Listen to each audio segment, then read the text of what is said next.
आइए दोस्तों, देखते हैं ईरान अमेरिका जंग से जुड़ी आज की देखिए, ईरान ने एक तो आज अमेरिका को सीधी सीधी चेतावनी दी और बोला कि अमेरिका और इजराइल के लिए हमारे पास एक बड़ा सरप्राइज तैयार है।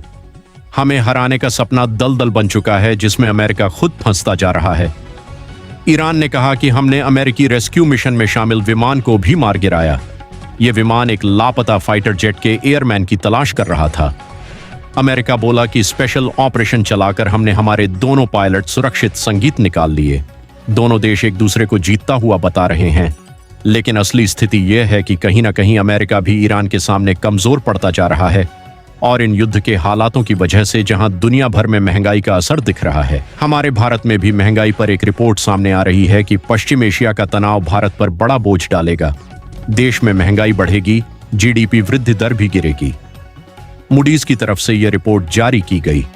मूडीज ने पश्चिम एशिया में जारी संघर्ष के चलते भारत की आर्थिक वृद्धि और महंगाई इन्फ्लेशन को लेकर यह चिंता जताई और रिपोर्ट के मुताबिक ऊर्जा कीमतों और आपूर्ति बाधाओं के कारण भारत की विकास दर यानी जीडीपी ग्रोथ रेट भी धीमी हो सकती है और इससे हमारे देश पर भी आर्थिक बोझ बढ़ सकता है। मूडीज की रिपोर्ट के यह कुछ डाटा देखिए कि तनाव के असर के चलते विकास दर 6% पर आने की संभावना है, क्योंकि ईंधन और तेल आपूर्ति पर संकट छाया हुआ है। हमारा देश भारत 90% एलपीजी आयात करता है, 55% कच्चा तेल आयात करता है। तो इन युद्ध के हालातों के बीच वित्त वर्ष 2026 से 27 में महंगाई का अनुमान जो है वह 4.8% महंगाई दर पर रहा और ऐसे में महंगाई रेट बढ़ने और विकास दर गिरने से देश के इंफ्रास्ट्रक्चर ऑल ओवर डेवलपमेंट विकास में भी रफ्तार धीमी पड़ेगी। अगली बड़ी खबर देखिए कि ट्रंप तो पगला गए हैं, ये पागल शख्स लगा देगा पश्चिम एशिया में आग। ये कहना है पूर्व आईएईए के प्रमुख ने डोनाल्ड ट्रंप को सीधी सीधी खरी खोटी सुनाई और इसके साथ ही उन्होंने खाड़ी देशों से भी अपील की। इनका नाम है मोहम्मद एल बारदेई, जो कि आईएईए के पूर्व महानिदेशक हैं।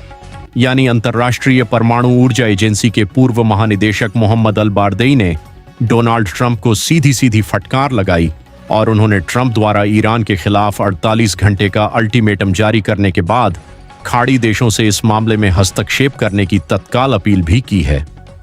इन्होंने खाड़ी देशों से कहा कि कृपया एक बार फिर अपनी पूरी ताकत झोंक दें, इससे पहले कि यह पागल शख्स इलाके को आग का गोला बना दें। क्या इस पागलपन को रोकने के लिए कुछ भी नहीं किया जा सकता है?